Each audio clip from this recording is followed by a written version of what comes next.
तो हेलो दोस्तों, welcome back to our channel sky trick method. आपको आज मैं बताने जा रहा हूं कि विटामिन कितने प्रकार के होते हैं, विटामिन की कमी से कौन कौन सा रोग होता है और विटामिन का रासायनिक नाम क्या होता है। इस वीडियो में सब कुछ मिलेगा आपको, संपूर्ण जानकारी विटामिन के बारे में, और जो अधिकतर कंपटीशन एग्ज़ाम में पूछता है। तो चलिए शुरू करते हैं। आप लोगों से एक छोटी सी रिक्वेस्ट है कि अभी तक हमारे चैनल को सब्सक्राइब नहीं किया तो जरूर सब्सक्राइब करें, बेल आइकन को दबाएं ताकि आपको जीके से रिलेटेड वीडियो मिलती रहे। तो यहाँ पे हम देख लेते हैं कि सबसे पहले हम बताएंगे कि विटामिन क्या है। हालांकि मैं विटामिन पर 2 वीडियो बना चुका हूँ, एक हमने जस्ट बनाया था तो उसमें थोड़ा सा हम विटामिन के बारे में चर्चा किया था।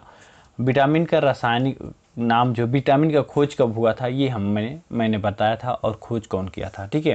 लेकिन इसमें हम जानेंगे कि विटामिन कितने प्रकार के होती है, विटामिन से कौन सी रोग होता है विटामिन की कमी से, और जो है विटामिन की रासायनिक नाम क्या है ये हम जानेंगे। तो सबसे पहले जान लेते हैं कि विटामिन हमारे आहार का जो है हिस्सा है, ठीक है। विटामिन जो है हमारे आहार का हिस्सा है। विटामिन की जो है सभी जीवों को जो है कम मात्रा में आवश्यकता होती है विटामिन का। रासायनिक रूप में ये कार्बनिक यौगिक होता है, जैसे कि मैं पहले भी आप लोगों को बता चुका हूं कि रासायनिक रूप में अगर देखा जाए तो विटामिन जो है एक कार्बनिक यौगिक है, ठीक है। इस यौगिक को विटामिन कहा जाता है। शरीर पर्याप्त मात्रा में उत्पादन नहीं कर सकती है विटामिन का, तो उसी को हम क्या करते हैं, भोजन के माध्यम से विटामिन की भरपाई करते हैं, ठीक है। हमारे शरीर में जो भी कमियां होती हैं भोजन के माध्यम से उसी कमियों को क्या करते हैं, पूरा कर लेते हैं, क्योंकि शरीर तो ऑटोमेटिक पर्याप्त मात्रा में उत्पाद नहीं कर सकता है, ठीक है। अब हम भोजन का जब हम सेवन करते हैं तो क्या उसके माध्यम से विटामिन वगैरह का, यानी जो भी कमियां होती है उसको पूरा कर लेता है। विटामिन सिर्फ एक ही प्रकार के नहीं होते हैं, ठीक है, वे कई प्रकार के होते हैं। जैसे यहाँ सभी हमारे शरीर के लिए महत्वपूर्ण हैं, जो भी हैं हमारे शरीर के लिए बहुत ही महत्वपूर्ण है। रासायनिक रूप से ये कार्बनिक यौगिक है, जैसे कि मैं बता चुका हूँ। यौगिक को विटामिन कहा जाता है। शरीर अपने आप में पर्याप्त मात्रा में उत्पाद नहीं कर सकता है, लेकिन इसे भोजन के माध्यम से हम क्या सकते हैं, ले सकते हैं, ठीक है। विटामिन कई प्रकार के होते हैं, जैसे vitamin A, vitamin B, vitamin C, vitamin D, vitamin E, ठीक है, और विटामिन के इत्यादि प्रकार के होते हैं, ठीक है। ये हम इसको जानिए है। अब विटामिन कितने प्रकार के होते हैं, थोड़ा इसके बारे में हम चर्चा करेंगे। तो विटामिन जो है 2 प्रकार के होते हैं। कौन कौन से? एक वसा में घुलनशील होता है और एक जो है जल में घुलनशील होता है, ठीक है।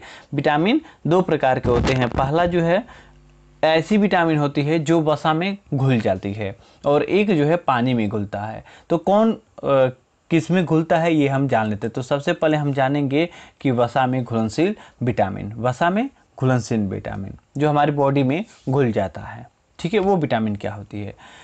ये विटामिन शरीर में वसा में घुलनशील होती है। ये हमारे शरीर के वसा ग्लोब्यूल्स द्वारा अवशोषित होते हैं, यानी कि ये जो है हमारे शरीर को में ही क्या होता है, अवशोषित हो जाता है, ठीक है। ग्लोब्यूल्स इसको क्या कर लेता है, अवशोषित कर लेता है, जो छोटी आंत के लसिका तंत्र के माध्यम से सामान्य रक्त परिसंचलन में जाते हैं। इस प्रकार के विटामिन आमतौर पर भविष्य में उपयोग के लिए यकृत और वसा युक्त ऊतक में जमा हो जाता है। ये क्या होता है, जो वसा में घुलनशील होता है, ये विटामिन यकृत में जाकर ये क्या होता है, जमा होता है, ठीक है। वसायुक्त ऊतक में ये जमा होता है, ताकि भविष्य में अगर इसकी कमियां हो जाए तो वहां से उसकी भरपाई कर लिया जाए, ठीक है। ये वसा में घुलनशील विटामिन कौन कौन से होते हैं? ए होता है, डी होता है, ई होता है और के होता है, यानी 4 ऐसे विटामिन होते हैं, विटामिन ए, डी, ई, के। ये जो है वसा में घुलनशील होता है और ये वसा में घुल जाता है, ठीक है। यहाँ तक कंफर्म है। आगे हम बढ़ते हैं। अगला पॉइंट है कि अब जो है कि अब बताएंगे पानी में घुलनशील, जो पानी में घुल जाता है। तो पानी में कौन कौन सी विटामिन घुलता है ये हम देख लेते हैं। वसा में घुलनशील विटामिन के विपरीत पानी में घुलनशील विटामिन हमारे शरीर में जमा नहीं होते हैं। अब जो जाहिर सी बात है, जो विटामिन पानी में घुल जाएगा डेली जो है पेशाब की मात्रा से या यूरिन की मात्रा के रास्ते वो क्या होता है, बाहर निकल जाएगा। ठीक है, जो जल में घुलनशील है, जो पानी में घुलनशील है जो विटामिन, तो वो हमारे शरीर को जितनी आवश्यकता होगा उतना वो क्या करेगा, रख लेगा, और जो अतिरिक्त है उसको क्या करेगा, वो यूरिन के माध्यम से बाहर निकल जाता है। और इसीलिए हमें जो है डेली ये पानी में घुलनशील विटामिन की आवश्यकता होती है। ठीक है, डेली हमें लेना है, क्योंकि हमारे शरीर इसको रखता नहीं है। ठीक है, जो पानी में घुलनशील विटामिन है इसको रखता नहीं है कि चलिए आज रख लेते हैं स्टोर करके। जैसे वसा में घुलनशील क्या करता है, वो स्टोर करके रखता है, अगर कल उसकी कमी होगी तो वो उसको वहाँ से सप्लाई दे देता है। लेकिन यहाँ पे स्टोर करके नहीं रखता है कि कल विटामिन की जो पानी में घुलनशील विटामिन है उसकी कमी हो जाए तो कल यहाँ से सप्लाई दे देगा। इसको हमें क्या करना चाहिए, डेली हमें आवश्यकता होती है जो पानी में घुलनशील विटामिन है। ये कौन कौन से है थोड़ा सा हम देख लेते हैं। हमारे शरीर में जमा नहीं होता है, जिसके कारण शरीर को आवश्यक पोषण तत्व प्राप्त करने के लिए उनकी निरंतर आपूर्ति की आवश्यकता होती है। जैसे कि मैंने बता दिया है कि उसको पर डे आपको पानी में घुलनशील विटामिन की आवश्यकता होती है, क्योंकि वो स्टोर करके नहीं रखा होता है। एक बार जब आवश्यक पोषक तत्व पानी से अवशोषित हो जाते हैं तो अतिरिक्त मात्रा शरीर से बाहर निकाल देती है।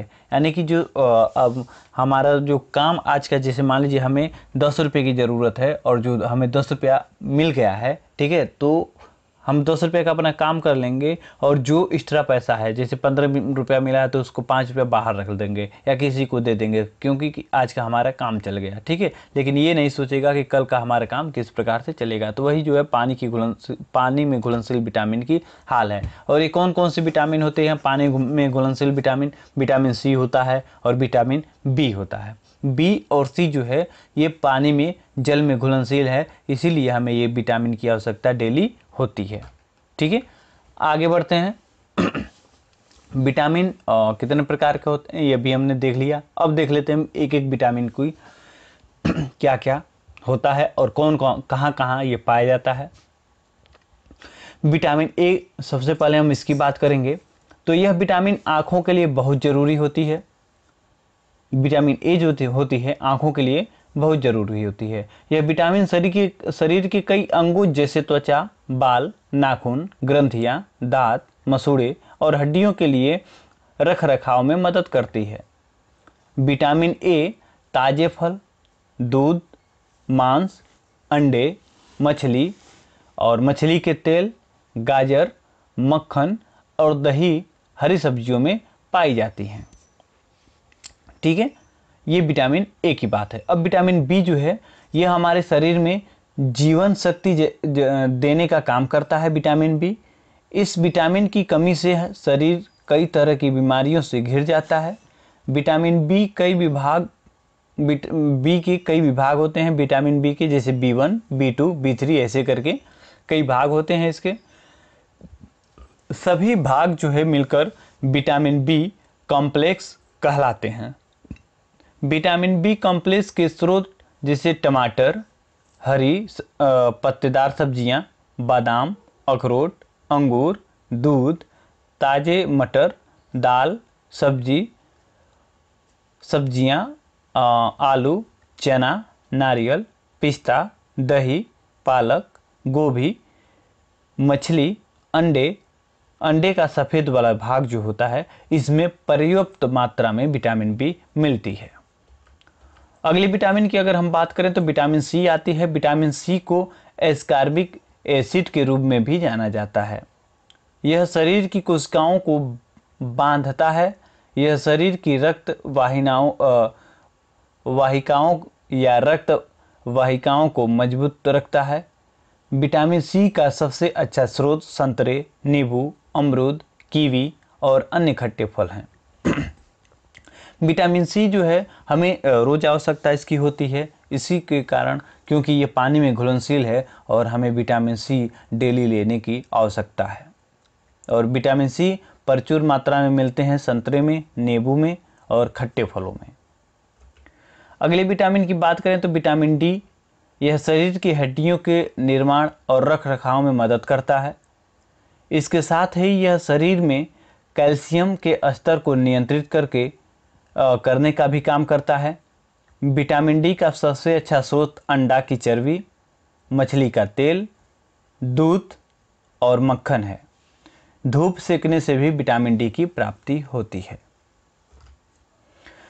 अगली विटामिन की अगर हम बात करें तो हमारा अगला विटामिन है विटामिन ई। विटामिन ई को टोकोफेरल के रूप में भी जाना जाता है।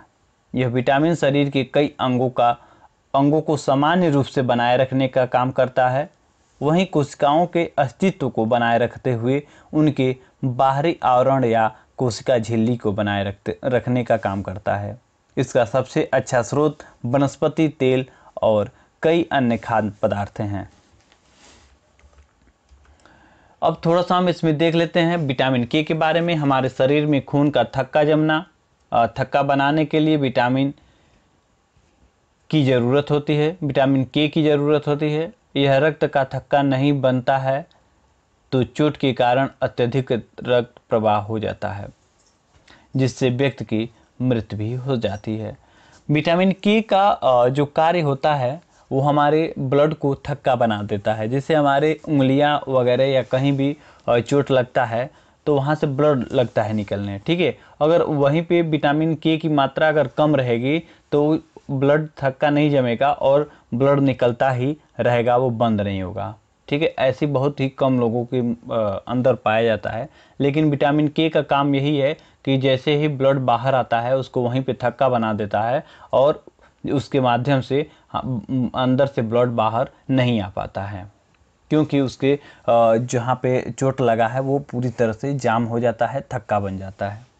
ठीक है, विटामिन के का सबसे अच्छा स्रोत विभिन्न प्रकार की पत्ता गोभी, हरी पत्तेदार सब्जियां, सूखे मेवे और मेवे इत्यादि हैं। इसमें विटामिन के पर्याप्त मात्रा में पाए जाते हैं। अब हम जान लेते हैं विटामिन का रासायनिक नाम। विटामिन ए का रासायनिक नाम है रेटिनॉल। विटामिन बी1 का रासायनिक नाम है थियामिन। विटामिन बी2 का रासायनिक नाम है साइबोफ्लेविन।